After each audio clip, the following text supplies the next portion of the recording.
This is Mike Orshan, and today I'm with Ruben Navarette, who's a very famous reporter throughout the United States. And Ruben, I'll let you give a little bit more background on yourself. I'm a columnist, an editorial columnist, editorial writer here in San Diego at the San Diego Tribune, also a nationally syndicated columnist of the Washington Post Writers Group, and the column appears in 200 newspapers.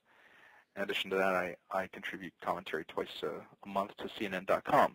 One of the topics I write about most often is immigration. So because as a Mexican-American columnist, someone who was born in the United States, to parents who were born in the United States, to, in fact, grandparents, 3 of the 4 grandparents were born in the United States, I have I think, an interesting vantage point. The United States is a nation of immigrants. That's what we're built on. Yet this Latino migration has created fear in the United States. And Marsan has been involved in economic development on the border, and I was shocked at all the interesting facts that are coming out and how the Latino migration might solve things like the intellectual capital issue we're going to have soon, Social Security, funding Social Security, and also the current real estate crisis where the Latino community is typically cash rich and credit poor, and that's the situation that we're looking for in the homes. Immigration over the last couple of years has had a profound effect on United States security, certainly their politics, presidential elections, local elections, and in some way the U.S. is defining how it's going to survive through immigration issue. Does journalism have a role in educating the public and policymakers? About economics, you mentioned the housing boom, for instance. There's a bit of counterintuitive thinking there. The rap is, here's the assumption. A lot of Americans wrongly assume that you have all these Mexican immigrants illegal immigrants coming primarily from Mexico, and they come here to drain the economy, that they're all of a negative, basically. And the more of these people who move into your town or your state, your city, well, the worse trouble you're going to be in economically. And so when you tell them that the home ownership rate among Mexican immigrants is 40% or 50%, and that among illegal immigrants it's even about 35%. They're sort of stunned by that, and they say, well, how is that possible? It's possible because of how seriously Latinos take the idea of owning a home and not necessarily renting their entire lives in apartments. And so they really will make lots of other allowances in their life and sacrifices to make that happen. So once you sort of wrap your arms around the idea that immigrants, as you said, can come in and buy a car cash, that they have billions of dollars, really billions of dollars at their disposal to play with. And I'm just talking here about the illegal immigrants for argument's sake. They're spending billions of dollars in the U.S., and you have all these various Fortune 500 companies, cell phone companies and the like, that are out there trying to get their share of that.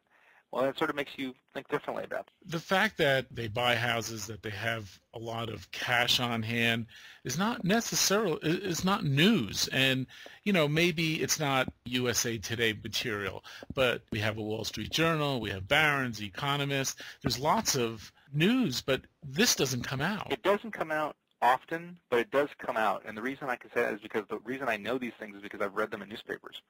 And there'll be stories that come along, and you mentioned the Wall Street Journal. Sometimes those stories come out. They get buried, though, in some respects because there's so much negative stuff out there. It's tough to find those positive stories. Also, at a time when we're writing so much about Iraq, justifiably so, and other issues out there, these stories sometimes fade into memory.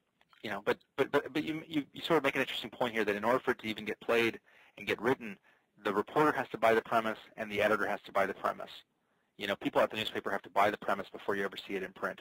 And maybe there's some skepticism there about whether or not this trend is real. Here we have an issue that I think is really important. I mean, we have this immigration issue, and the real way to solve immigration at the end of the day is to create economic development where these people are. And the way to do that, since they're our second largest trading partner, is to work together to make it all happen, because at the end of the day, they're still going to be our second largest trading partner, so whatever happens is good. And I kind of got that message, but I don't think it's publicly known, or I'm not sure if people care. I don't know if it's a dry issue. I don't know if it sells papers. I'll offer 2 things. I don't think it's a question of selling papers or putting it on television, but I think there's two reasons why that doesn't resonate. One is, for those people who believe that you can cure or stop or end illegal immigration if you just fix a country like Mexico, for instance, and get basic reforms there and create opportunities so that people don't come People don't have to come to the U.S. because they'll have opportunities in Mexico. Well, that would be pretty good for Mexico and pretty good for Mexicans, most of all, because those poor Mexicans want to stay in Mexico with their kids and family. So they'd love that. It's not going to be so good for Americans, American employers. Not just employers with a big E, like companies that hire these illegal immigrants, but also employers with a little e. That is, think about a nice, wealthy suburb where you live. Look around in those neighborhoods, and you see that standard of living is being held up like pillars by illegal immigrants, gardeners and nannies and housekeepers, and people who built those homes and construction firms are all illegal immigrants. If you, quote, fix the problem, you create another problem, which is Americans addicted to this like crack cocaine. They're not going to want to give it up. And if you make them give it up, you're going to be in a world of hurt because they are. I'll be blunt with you. I mean, a lot of Americans have become very accustomed and spoiled and soft. This huge agriculture issue, which happened during the 90s and caused the huge wave of migration, probably over. And so somewhere, maybe 2010, maybe 2012, no one really knows for sure, but certainly the migration is going to decrease, not increase, or at least that's what they say. I suppose there's statistics on both sides of that story. When it decreases, your scenario is going to take place, number one, and number two, and this came out during immigration issue in June and July, but it really wasn't as public as I kind of hoped it would be, is the fact that there's an intellectual capital shortfall and that they're hoping to get into Silicon Valley and to the think tank areas, and that's not going to happen. So these are real issues that are going to affect the United States, yet they're are hardly on the table. They're real issues, and you hit on something as well. One of the things that's been very frustrating about the immigration debate is the blending together of legal and illegal immigrants, the blending together of skilled, high-skilled workers. If this were just a debate about keeping out low-skilled illegal immigrant workers from a country like Mexico, then that's fine. We can have that conversation. But when I turn on these television shows, like Lou Dobbs, for instance, and he's beating that drum, well, in the very next breath, he's talking about, catch this, talking about cutting back on the number of H-1B visas for high-skilled workers from India and Pakistan and China who come legally. So all of a sudden the problem then isn't just that, and he literally did this. He did a segment, and he's not the only one, but people have talked about how under comprehensive immigration reform you would increase the number of visas for legal high-skilled immigrants. You say, well, what's the problem with that? And what they said was the problem with that was, oh my goodness, you're going to discourage American kids from taking engineering, math, and science, because they're going to have to compete with kids from India and China and Pakistan.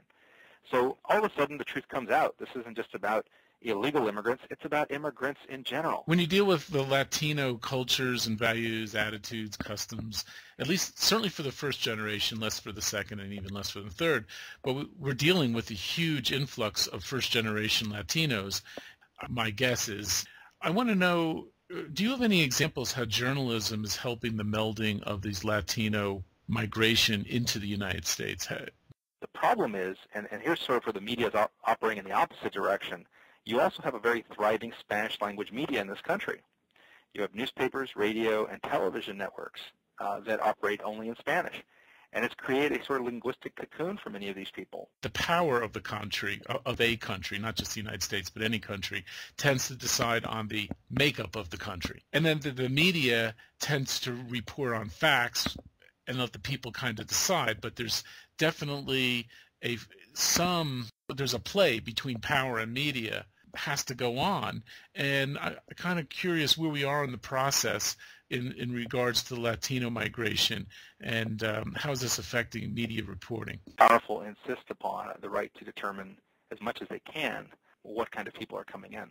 You saw that in the most recent debate because they're having this conversation again about high-skilled workers, where the conversation is, wouldn't it be great if you could just admit a bunch of engineers or a bunch of doctors or a bunch of, high-tech professionals? And I don't think that's necessarily the answer. Thank you, Ruben. Thank you, audience. Please enter comments.